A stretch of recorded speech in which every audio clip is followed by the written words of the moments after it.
একটি ছোট শহরে রাশেদ নামের এক যুবক থাকত।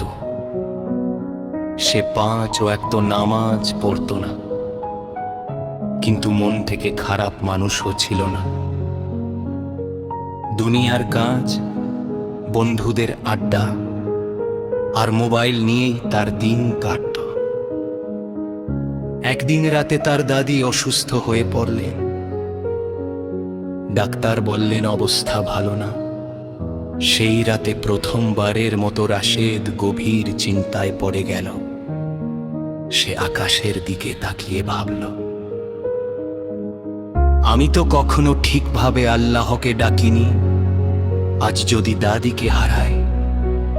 রাতের শেষ প্রহরে সে অজু করে নামাজে দাঁড়াল। চোখ থেকে পানি পড়তে লাগলো।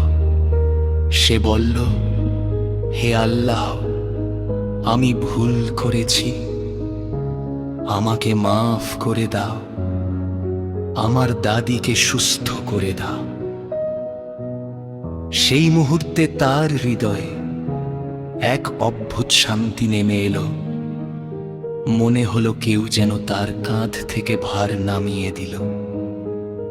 কয়েকদিন পর দাদির অবস্থা ধীরে ধীরে ভালো হতে লাগলো। ডাক্তারও অবাক।